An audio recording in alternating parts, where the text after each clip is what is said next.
el cibernauta que a partir de ahora va a adentrarse en la historia real de John Wayne Gacy, descubrirá que el mal humano se esconde en lugares todavía menos accesibles que una arteria cerebral colapsada, la que tenía Gacy desde que se cayera en el jardín de su casa cuando era niño y que, según algunos expertos, transformó su cerebro en una mente psicopática. Quizás el mal anide en las entrañas del alma de algunos hombres que parecen, pero solo parecen, buenos.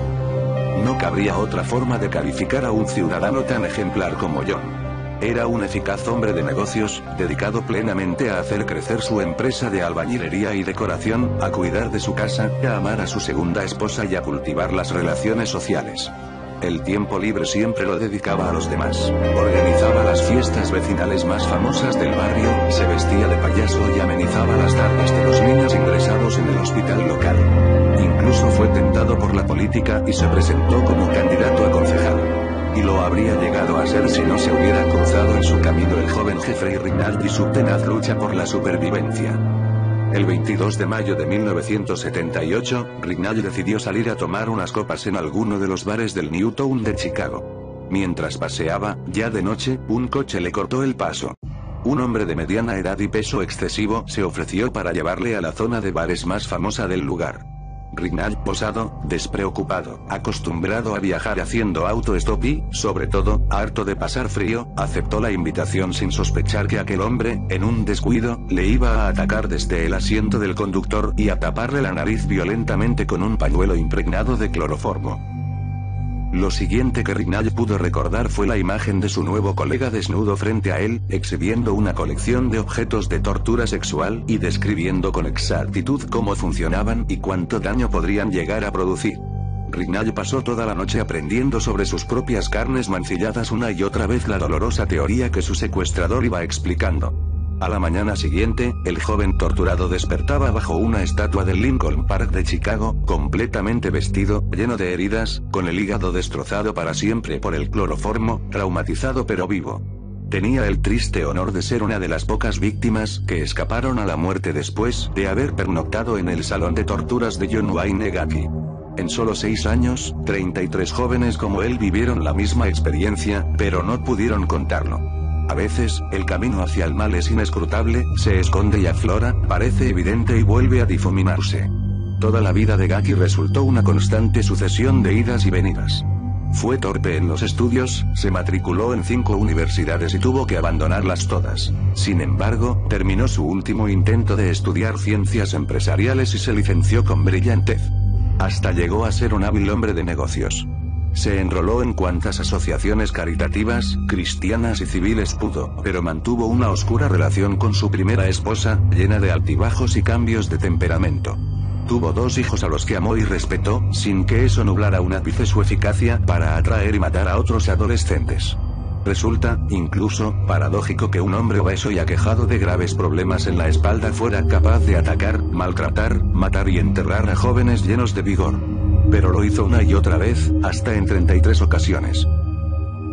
Pero si fue doloroso encontrar los cadáveres de 33 jóvenes incautos, peor resultó saber que su asesino ya había dado muestras de lo que era capaz de hacer.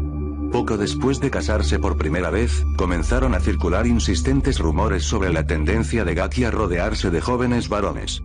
Rumores que sus vecinos vieron confirmados cuando el amable John fue acusado formalmente por un juez de violentar sexualmente a un niño de la ciudad de Waterloo. Él siempre sostuvo que las acusaciones no eran más que un montaje creado por el sector crítico de una de las asociaciones cívicas a las que pertenecía. Pero 4 meses más tarde, la mesa del juzgado recibía la documentación de una nueva denuncia. La propia víctima del supuesto ataque sexual había sido apaleada. El agresor, un joven de 18 años con dudosa reputación, declaró que fue Gacy quien le pagó para escarmentar al niño que le acusaba. El caso estaba claro. Gacy fue sentenciado a 10 años de prisión en la penitenciaría de Iowa. La historia de un asaltador de menores parecía tocar felizmente a su fin, cuando en realidad, no había hecho más que empezar. Incomprensiblemente, Gacy salió de la cárcel 1 año y medio después, aireando un indulto concedido en atención a su buen comportamiento y las evidentes muestras de reforma dadas por el reo.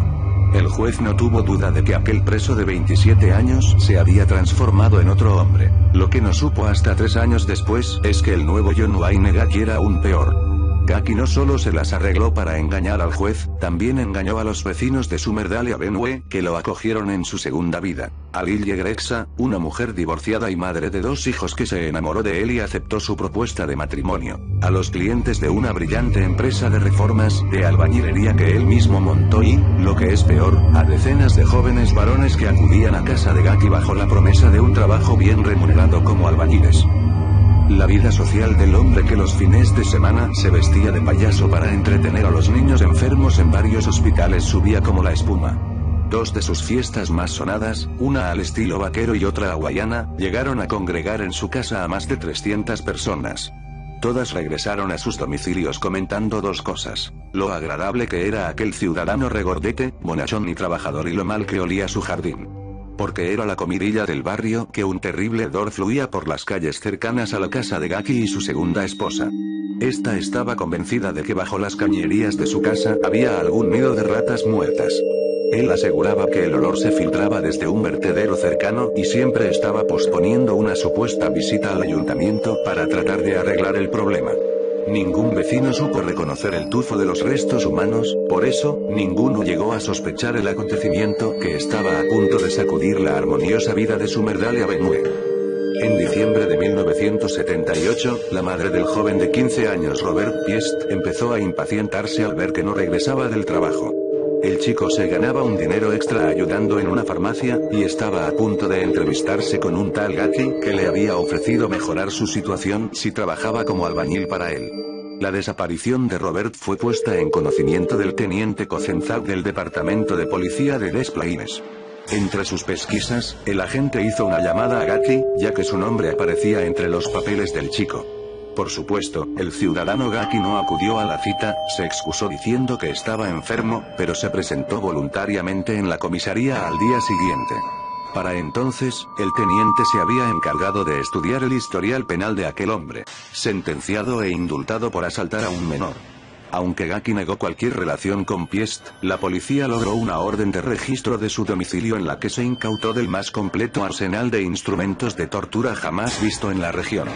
Pocos días hicieron falta para lograr que Gaki confesara y entregara a la policía un detallado plano del jardín de su casa, en el que había marcado los lugares donde yacían los 33 cadáveres. En su declaración final, la vida del payaso asesino pareció sacada de una película de terror. Durante el juicio, Gaki aseguró que existían 4 John: el contratista, el payaso, el vecino y el asesino, y constantemente respondía con las palabras de uno y de otro. Lo que no pudo explicar fueron los motivos que le llevaron a dejar con vida al joven Rignall, cuya declaración sirvió para mandar al criminal a la camilla, donde se le aplicó una inyección letal el 10 de mayo de 1994. Sus últimas palabras fueron: besarme el culo.